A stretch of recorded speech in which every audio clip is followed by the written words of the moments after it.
안녕하세요. 역사학자 허태근입니다. 저는 한국 근현대사 강의를 할 때마다 늘 얼굴이 상기되거나 저도 모르게 언성이 높아지기도 합니다.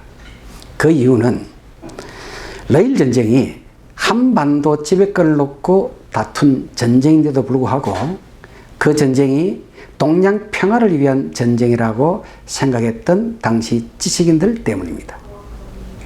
왜 그러면 당시 지식인들은 동양 평화를 위한 전쟁이라고 생각했을까요? 그 이유는 한국이 열강들에 의해서, 특히 일본과 러시아들에 의해서 점점점 국권이 빼앗겨가는 상태입니다. 이런 상태에서 우리가 살 수 있는 길은 한국, 중국, 일본이 함께 뭉쳐서 동양의 평화를 유지하는 것이 최선의 생각이라고 했던 거죠. 그러다 보니까 그 생각을 늘 강조했고 또 지식인들이 바라는 영원한 희망이 있을 거예요. 이것을 일본이 교묘하게 이용했던 겁니다. 바로 러일 전쟁은 동양과 서양과의 대립이요, 황인종과 백인종 간의 대립이라고 해서 황인종이 이기면은 일본에 의해 자동적으로 동양 평화를 유지할 수 있다라고 설명했던 겁니다. 그러니까 당시 우리가 힘이 없다 보니까 일본의 설명을 받을 수밖에 없었고 또 많은 지식인들은 그렇게 생각했던 거예요. 그러다 보니까 이 전쟁이 우리 역사에서 어떻게 평가할까?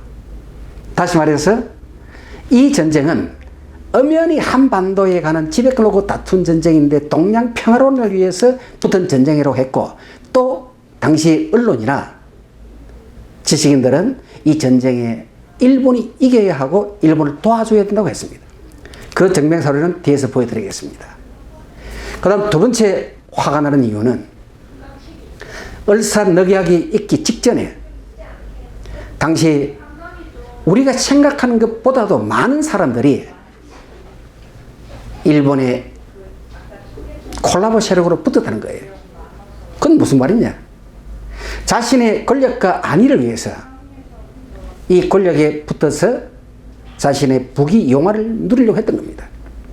흔히 우리는 알기를 을사오적만 생각하는데 아마 이 을사오적들이 영원히 다시 태어나서 그들에게 묻는다면은 왜 내만 갖고 그래요? 하고 엄청 화를 낼 거예요.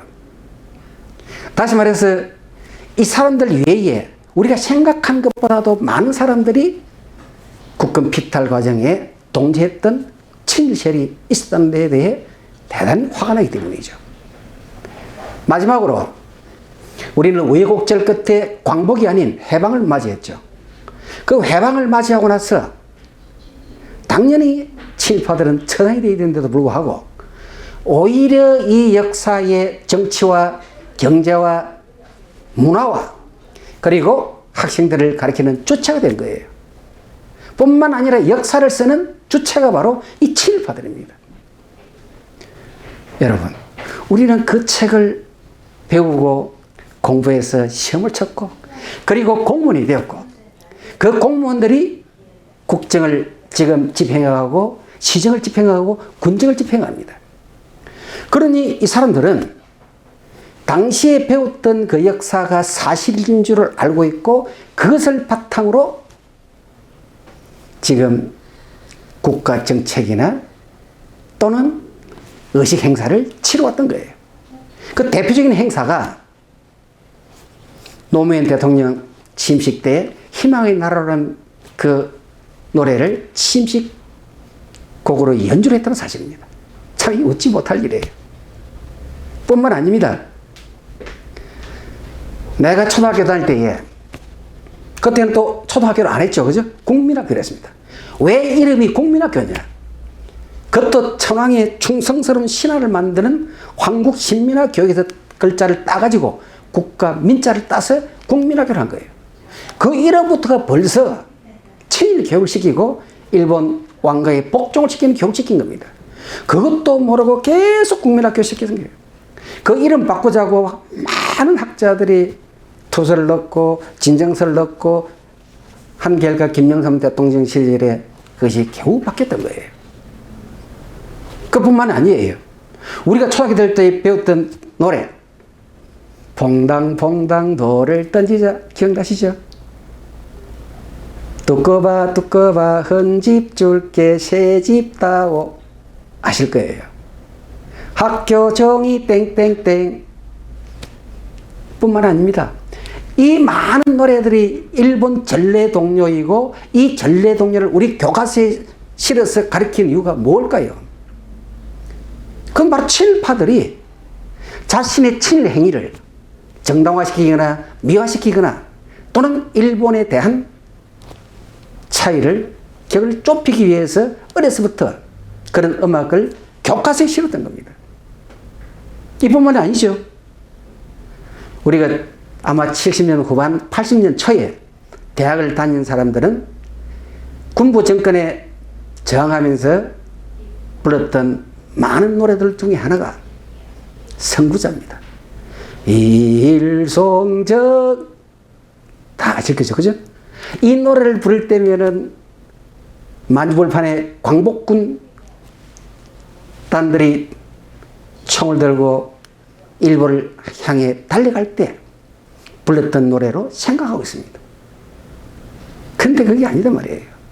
그 노래 원 제목은 용정의 노래입니다. 그 용정의 노래가 윤혜영 작사, 조선암 작곡이에요. 이 두 친일파가 일본을 찬양하기 위해서 지었고 불렀던 노래가 바로 그 노래입니다. 그 노래를 조두남이가 이 노래를 우리나라 광복군들이 불렀던 노래인 것처럼 바꿔가지고 그들이 교과서에 올리던 거예요. 그래서 우리는 그 책을 보고 배운 나머지 그 노래가 꼭 저항하는 우리 항일 투사들을 생각했고 그 모습을 연출해서 일본 그때 그 분위기를 살려서 군부 독재에 저항할 때 보다 근엄하게 보다 더 마음을 표현하기 위해서 부르던 노래가 이 선구자입니다. 왜 이런 일이 생긴 거예요? 바로 역사가 조작되기 때문에 그래요. 자, 그래서 저는 이 한국 근현대사 강의를 할 때면은 특히 일제강점기 시대 전후한 역사를 강의할 때 되면은 자꾸만 얼굴이 붉어지고 목소리가 올라갔던 겁니다. 그러면은 이 사람들이 이 역사에서 우리가 보여줬던 친일 행각은 여기서 끝이 아닙니다. 얼마 전에 2014년 울산에서 울산을 빛낸 인물들을 올리는, 즉 심사하는 그 회의가 있었습니다. 그때 울산을 가장 빛낸 인물이 누구냐 하는 그 명단에, 후보 명단에 친일 경찰 중에 가장 악질 경찰이었던 사람 기억하시죠? 노덕술입니다. 이 노덕술이 울산을 빛낸 인물로 후보 명단에 올랐다는 거예요. 정말 어처구니 없습니다. 노덕술이 누굽니까? 우리나라의 광복군들을 잡아다가 고문해서 많은 사람들을 몸을 쓰지 못하는 병신으로 만들었고 또는 저 세상으로 보낸 사람이 바로 이 노덕술입니다. 이런 사람이 해방과 동시에 응당한 죗값을 받아야 되는데도 불구하고 죗값을 받기는커녕 오히려 평양 경찰서장이 되고 육군수사본부 대장으로 영전을 합니다. 그리고 그것도 이승만 정부의 공이 많다 해가지고 1951년도 52년도 걸쳐서 화랑 무공훈장을 받았습니다. 그뿐만 아닙니다. 1953년도에는 충무 무공훈장까지 받았습니다. 그러니 그 같은 액면만 보고 봤을 때에 울산을 정말 빛낸 사람으로 생각했던 거죠. 그 왜 우리가 이런 사람들을 악질 경찰들 보고 그걸 몰랐을까? 그것은 교과서에서 그렇게 가르쳤고 미화시키기 때문입니다. 그럼 역사가 얼마나 조작되면 위험한가를 잘 보여주는 일단면을 우리는 느꼈습니다. 이런 역사를 늘 강의 시간마다 얼굴을 붉히지 않을 수가 없는 거예요. 오늘 이 시간에 왜 한국 근현대사가 왜곡되거나 미적 친일 행위를 미화시키거나 또는 은폐를 시키는가. 특히 홍암 나철의 이 대종교와 구국 활동에 대해서 가장 많이 은폐되었습니다. 이 부분을 하나씩 파헤쳐서 여러분들에게 알려드리고자 이 시간을 마련했습니다. 자, 그럼 한번 보실래요? 자, 제목을 항일구국운동사 국부. 왜 국부를 했느냐? 우리나라 항일운동의 원조라고 저는 생각합니다. 왜냐고요? 이 사람 밑에 교인들이나 제자들이 거의 대한민국을 이끌어온 핵심 요로들입니다. 다시 말하면 이 홍암 선생의 당군 신앙과 항일투쟁 정신이 한민족의 사상으로 되어서 대종교로 다시 중강되었기 때문이죠. 그 대종교 정신을 가지고 항일, 저는 독립운동을 하지 않습니다. 광복운동을 합니다. 독립이라는 것은 없던 나라가 새로 만들어진 거예요. 남의 지배를 받다가 떨어져 나와서 새로 만든 게 그게 독립입니다. 우리는 광복입니다. 우리는 5,000년의 역사가 이어져 와가지고 있던 나라를 일본에게 빼앗긴 거예요. 빼앗긴 나라를 되찾는 것입니다. 그게 광복이죠. 그런데 이걸 자꾸 온 교과서마다 독립운동, 독립기념관, 말이 안 되는 거예요, 이건. 왜 그럼 독립이라는 말이 나왔느냐? 그 말은 일본이 만들어준 말입니다. 강화도 조약 직후, 아니, 강화도 조약부터 봅시다.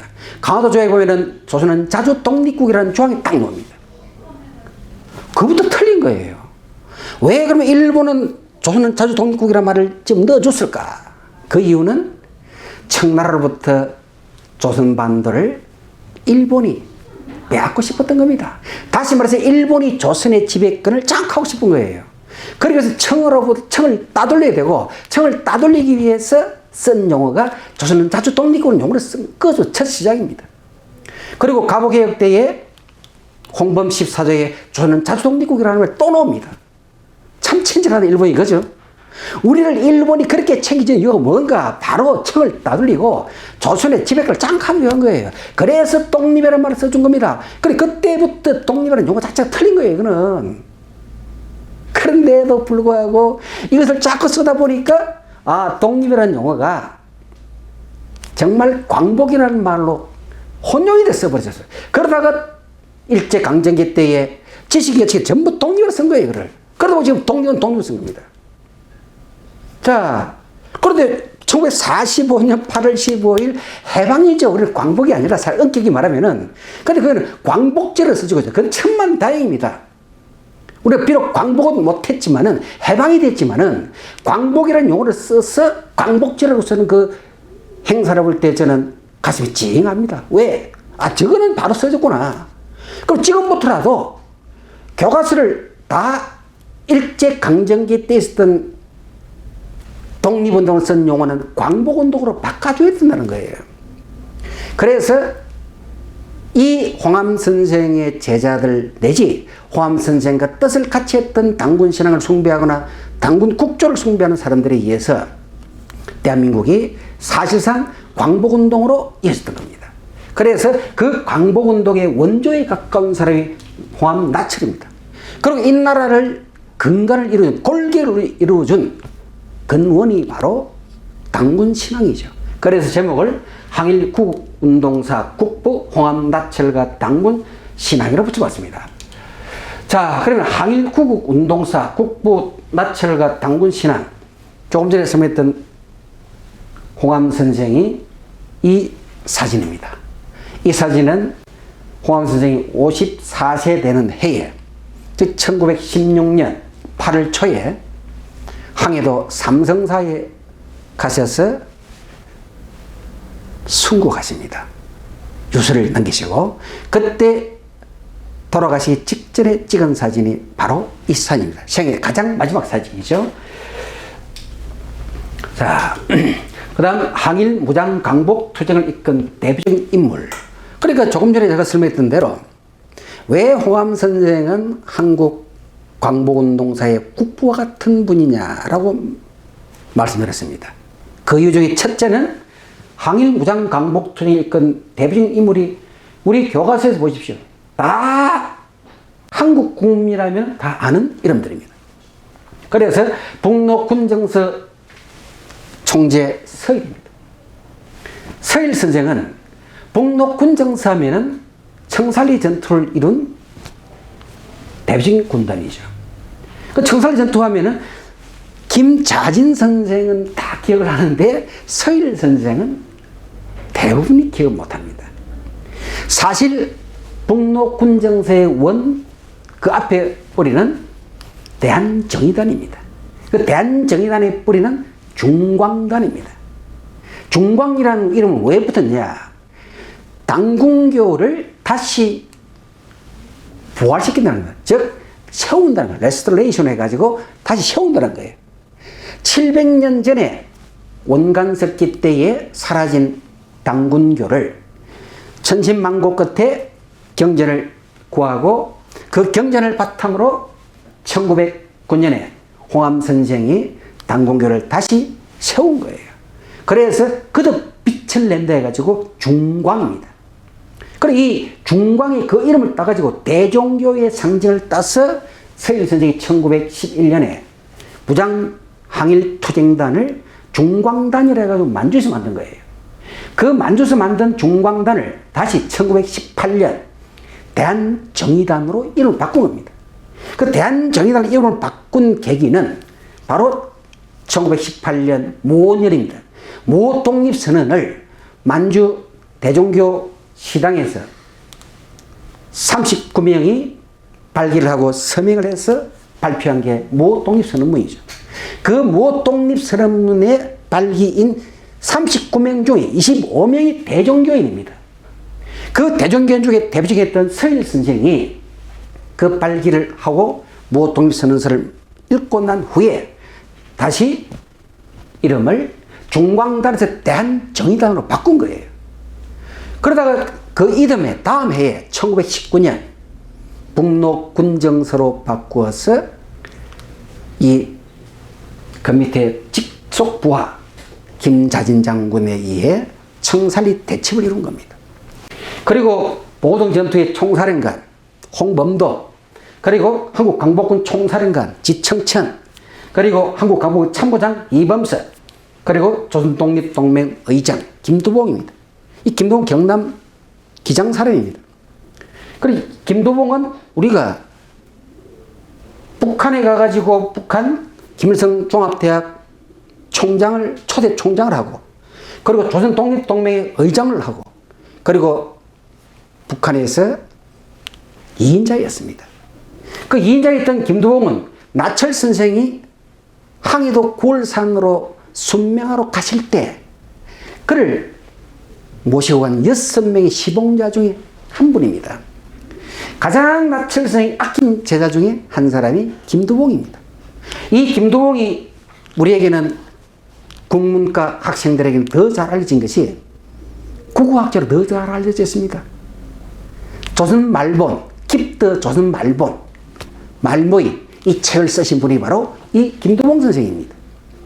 그래서 이 김두봉 선생부터 시작해가지고 이 사람들이 다 홍암 선생의 당군 신학을 숭배했고 홍암 선생의 항일투쟁 정신을 개성한 사람들이에요. 또 보실까요? 항일 강복운동을 이끈 대표적인 정치가들입니다. 우리가 강복운동의 가장 대표적인 사람 초대 부통령을 지냈고 임시정부에서 재무부장, 내무부장 두루두루 관직을 거쳤던 이시영 선생입니다. 이시영 선생의 집안은 조선 10대 부자 중에 한 분입니다. 이 집안에서 을사늑약이 체결되는 과정을 보고 너무나 통분해가지고 전 재산을 하루 저녁에 다 팔았습니다. 그 전 재산이 얼마냐 자료를 이렇게 찾아보니까 2010년도 기준으로 2조 원입니다. 2조 원. 지금 자고나면 부동산, 자고나면 부동산 참 웃긴다, 그죠? 지금 현재 기준으로 하면 그보다 훨씬 많은 거예요. 아마 적어도 4조 원 된다는 겁니다. 그 4조 원이나 되는 재산을 하루 저녁에 다 팔렸으니까 정상 가격이 없겠죠. 평균자가 10분의 1 정도라고 생각하셔도 2천억입니다. 그 엄청난 돈을 가지고 만주로 가서 신흥모건학교 설립하고, 그리고 만주의 한국광복운동의 터전을 말하신 분이 이 집입니다. 이 6형제가 모두 만주로 가가지고 50여 명의 식솔들이 아사, 병사, 고문사 너무나 힘든 삶을 사셨습니다. 결국 해방에 대해서 돌아올 때에 이시영 선생 한 분만 살아서 돌아오셨고, 대한민국 초대 부통령을 지내신 분이 이분입니다. 그리고 이분이 돌아오셔서 설립한 대학이 바로 홍익대학입니다. 홍익이라는 말은 왜 홍익이냐? 대종교 교리의 홍익인간입니다. 그 이념을 실천하는 대학이 홍익대학이에요. 그 홍익대학을 설립해놓고 지금은 주인이 대종교와 관련 없이 되어 있습니다만은 바로 이분이에요. 그 다음 초대 국무총리, 즉 이동입니다. 그리고 임정 국무총리 되겠던 이동영입니다. 그리고 내무부장 조왕구 국무총리 신규식. 이 신규식 선생님 지금 한쪽 눈을 보시면 이렇게 막아 있습니다. 약간 이상합니다. 왜 이분 눈이 이러느냐? 그래서 호가 예간입니다. 눈 흘겨볼 예, 볼관자가 예간이에요. 이 양반이 을사늑약이 체결되면서 그 분통을 이기지 못하고 엄독 자살을 시도했습니다. 다시 말해서 그 지역에 있는 진위대 군대와 광군과 연합해가지고 일본을 공격하러 가려다가 실패하니까 엄독 자살을 시도했습니다. 그때 약물로 인해 가지고 눈이 한쪽을 못 쓰게 된 거예요. 그리고 1910년 한일 병합이 되면서 두 번째 또 자살을 시도합니다. 분통을 못 이겨서. 그때 나철 선생이 권해 준 거예요. 그리고 이 양반은 임시정부 들어와 가지고 국무총리, 내무부장, 외무부장, 그리고 중국 대사까지 지내신 분이에요. 그러다가 마지막 결국 자살 아닌 자살처럼 돌아가셨습니다. 왜냐고요? 1922년에 임시정부가 혼합이 너무 심합니다. 다시 말해 너무 대립이 심합니다. 분열이 심해요. 그 분열을 극복하다 안 되니까 자신의 몸 하나를 불태워서 임시정부 통합을 시키겠다는 거예요. 그래서 식음을 전폐하고 사실상 굶어서 돌아가신 분이 이 신규식 선생입니다. 이런 분들의 그 영혼과 정신이 어디서 나왔습니까? 바로 당군 신앙에서 나온 거예요. 그리고 여기 보시면 자 이상용, 국무령, 그 다음에 초대 강복훈 정부 초대 대통령 이상설, 그리고 백산상에 설립한 자 안희제, 이런 분들이 다 대중에서 나오신 분들입니다. 다음 보세요. 1919년 2월 1일 대한독립선언서 발표를 했던 인물들인데 여기 1919년 2월 1일이 김일년입니다. 근데 왜 우리는 대한독립선언서를 안 하고 무독립선언서를 하느냐? 무독립선언서, 즉 이 독립선언문을 쓸 당시가 무원년입니다. 그리고 이것을 발표한 게 2월 1일 날 발표한 거예요. 그래서 대한독립선언서라는 말보다는 과거에는 무독립선언서라는 말을 더 많이 쓴 거예요. 왜? 그 시대 때는 거의 엄력을 썼으니까 그래요. 그래서 무독립선언서라고 더 잘 알려져 있는 대한독립선언서를 만주 대종교 시당에서 39명이 모여가지고 이것을 서명을 했습니다. 그리고 낭독을 했습니다. 그 낭독한 사람이 바로 여기 보는 조수왕 선생이고, 그리고 이 조수왕 선생이 초안을 짰던 걸로 알려져 있습니다. 거기에 총 즉 39명 중에 25명이 대종교인들이에요. 그리고 이 대한독립선언서가 없었더라면 기미독립선언서가 없었다라고 해도 과언이 아닐 정도입니다. 이 대한독립선언서의 용기를 받고 그리고 더 조직적이고 체계적으로 하기 위해서 기미독립선언서가 만들어진 거예요. 그래 그 기미독립선언서가 오늘날 우리의 독립운동의 가장 큰 줄기가 되지 않습니까? 그 정신을 지금도 우리는 간직하고 있고 또 후대까지 계속 이어가게 해야 됩니다. 그래서 그 정신을 만들어준 게 바로 이 대종교 정신이요. 그들이 만든 게 대한독립선언서고 이것을 영향받은 게 기미독립선언문이라는 겁니다. 그다음에 보십시오. 상해 임시정부를 이끈 주요 인물들입니다. 상해 임시정부는 집행부 임원들, 그러니까 강요들이죠. 13명입니다. 그 13명 중에 11명이 대종교인입니다. 그리고 오늘날 국회의원에 해당되는 임시의정원 의원이 29명입니다. 29명 중에 21명, 21명이 대종교인입니다. 그리고 거기에 건국인령, 교육인령 다 대종교 교리에서 만들어진 거예요. 근데 우리는 지금 우리가 여기 이런 사실들을 부정이라 하듯이 아무도 언급을 안 합니다. 제가 자꾸 이런 이야기를 하니까 혹시 대종교 믿습니까? 라고 하는데 저는 대종교를 믿지 않습니다. 왜? 역사를 바로 알고 바로 가르치자는 겁니다. 종교적 차원이 아니라 그 사람들의 정신을 가지고 대한민국 뿌리라고 생각하는 임시정부가 만들어졌고 그 임시정부의 물론 발기인은 기독교인입니다. 신한청년단 여운형을 비롯한 6명이 발기를 했고 그것이 커져가지고 임시정부가 만들어진 거예요. 그래 그 임시정부를 만들 그 당시에는 상해와 만주는 차이가 그렇게 엄청나게 차이 나는 거예요. 대종교인들은 만주에 계셨고 이 사람들은 교통과 연락이 가장 원활한 상해에 있었던 거예요. 그래서 상해에서 이 사람들이 발기를 시켰고 그리고 후에 가장 광복운동의 핵심 멤버들은 만주에 있으니까 이 사람들을 그대로 다 들어온 겁니다. 들어와서 자동적으로 터는 기독교인이 따랐지만은 그것을 움직이고 이끈 사람들은 당군 신앙을 가진 대종교인들이라는 거예요. 그래서 조금 전에 말씀드렸던 대로 집행부의 가장 요로는 13명인데 그 중에 11명이 대종교인이고 의정원 의원 29명 중에 21명이 대종교인이 된 거예요. 그리고 거기에 나라꽃도 이미 이때부터 무궁화를 썼습니다. 무궁화가 여러분 어떤 꽃입니까? 그냥 우리는 나라꽃. 지금도 무궁화 나라꽃이라고 공식적으로 지정된 건 없습니다. 그러나 국회의원 배지도 무궁화꽃이에요. 그러나 공식적으로 지정하지를 않았지만은 이미 무궁화는 나라꽃이 되어 있습니다. 근데 그 무궁화꽃은 대종교 교화입니다.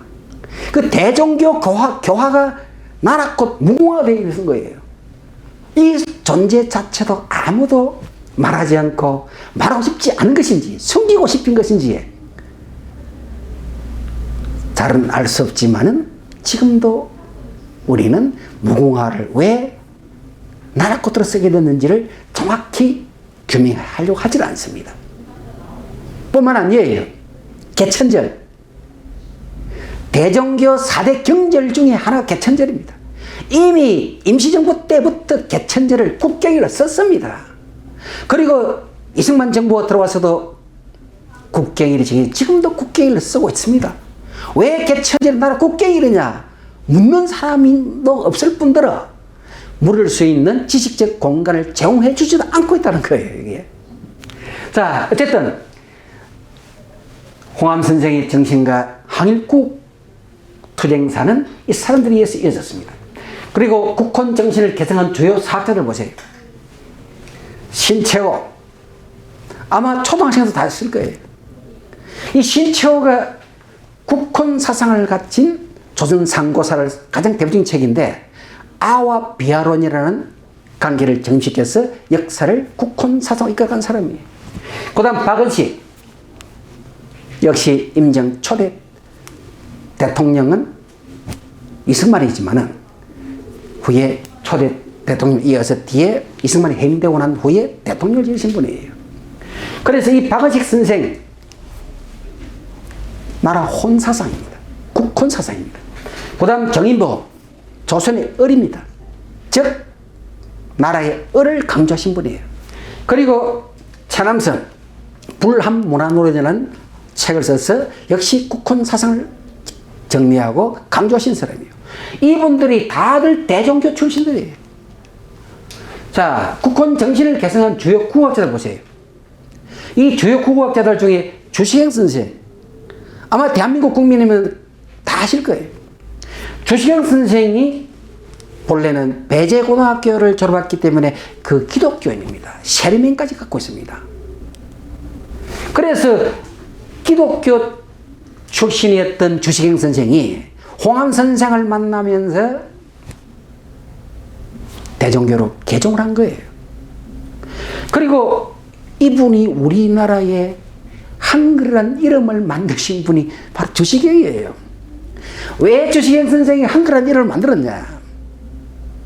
그것은 대종교에서 숭배하는 당군, 당군을 한배님이라고, 한배님. 한배님이라는 뜻에서 한이라는 말은 크다는 거예요. 대종교라는 것도 이름이 똑같은 거예요. 큰 대자를 붙인 거예요. 원래는 종교입니다. 종교, 신인 종자라서 종교입니다. 거기다 큰 종교라서 대종교라 붙인 거예요. 그래서 우리가 크다는 말은 한강, 얘들아 한마당 가 놀아라. 어이구 한아름이네. 전부 크다는 말이에요. 그죠? 대전은 한밭, 큰 밭이라는 뜻이에요.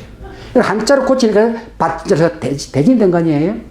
그런데 한글이라는 이름이 왜 한글이라는 이름이 붙었냐고 우리는 정확하게 규명해서 역사에서나 국어책에서 가르치는 걸 보지 못했습니다. 그 이유는 주시경 선생이 한배님의 글, 즉 한글은 우리 당군 신앙을 개성한, 즉 당군 신앙으로 숭배되는 한배님의 글이라는 뜻이에요. 다시 말해 큰 글이란, 우리 민족의 큰 글이라는 뜻이에요. 그래서 주시경 선생이 한글이라는 이름을 만들었고 그 한글이라는 이름이 녹게 된 근원이 대종교 한배님의 글이라는 뜻에서 나온 게 한글입니다. 그리고 김도봉 선생 앞에서 이야기했죠. 그 다음에 이경로, 최현배 다 대종교인들이에요. 그리고 보십시오. 대한민국의 정체성이 근간이 한번 보십시오. 여러분들 낯설지 않죠? 자, 당군. 지금은 기독교 때문에 학교에서 당군 흉상들이 거의 사라져가고 있습니다. 사라졌거나 아마 정확하게는 조사를 안 해봐서 모르겠습니다만은 한때는 거의 제거하는 쪽이었습니다. 그 다음에 자, 홍인간 보죠. 이화세계. 이거 대종교에 쓰는 교리예요. 우리나라의 교육 이념이 지금 홍인간이지 않습니까? 홍인간이라는 이념이 임시정부 때문에 나온 거예요, 이거는. 그 다음에 국기, 나라에, 우리는 지금 서기도 쓰죠, 그죠? 서기 2021년 하지 않습니까? 그 대종교에서는 이거를 당기를 씁니다. 당군, 나라를 창업한 2333년으로 시작해가지고 몇 년 이렇게 쓰는 거예요. 당기를 쓴 거예요. 여러분들, 요쪽 저로 보시면은, 이게 지금 대한민국, 예. 자, 보시면은 30년 9월 22일 됐습니다. 그래서 국무위원, 국무총리, 이범석 돼 있고, 그죠? 윤치영 돼 있고, 장택상 돼 있습니다. 이게 전부가 당기를 쓴 거예요. 그 대한민국 정부가 수립되고 나서도 처음에는 당기를 썼습니다. 아마 지금 베이비붐 세대들은 초등학교, 아마 중학교 얼마까지도 당기를 쓴 걸로 제가 알고 있습니다. 제 기억에는요. 그럼 왜 당기를 썼냐는 거예요. 당군이 이 땅에 오셔서 나라를 건립한 해로부터 몇 년, 이겁니다. 그럼 그게 어디서 나왔느냐? 바로 당군신앙, 대종교에서 쓰는 연기예요, 이게. 우리가 세계적으로 예수의 탄생을 비롯해가지고 서기를 쓰지 않습니까? 예수가 태어난 지 2021년 됐다는 이야기 아니에요? 당군이 이 땅에 오셔가지고 나라를 세운 지가 4,300 몇십 년, 4,500 몇십 년, 이렇게 쓰는 거예요, 이게 지금. 그게 이 대종교에서 놓은 겁니다. 우리 보십시오. 무궁화 앞에서 얘기했죠? 꽃을 쓰는데도 왜 그 무궁화 꽃이냐? 그 근원은 앞에 설명과 똑같습니다. 그리고 당기를 쓴 것도 그렇죠. 그리고 국경일도 우리가 객천절을 씁니다. 자, 이런 정체성의 근간이 되는 신앙인데도 불구하고 우리는 대한민국이라는 이름을 달고 국민이라는 이름을 살아가면서 이걸 모르고 있습니다. 그러면은 왜 홍합나철 선생을 이 이승만 정부에서 숨겼느냐, 아니면은 은폐했느냐, 아니면은 왜곡했는지, 그걸 한 번씩 봅시다. 자, 지금부터.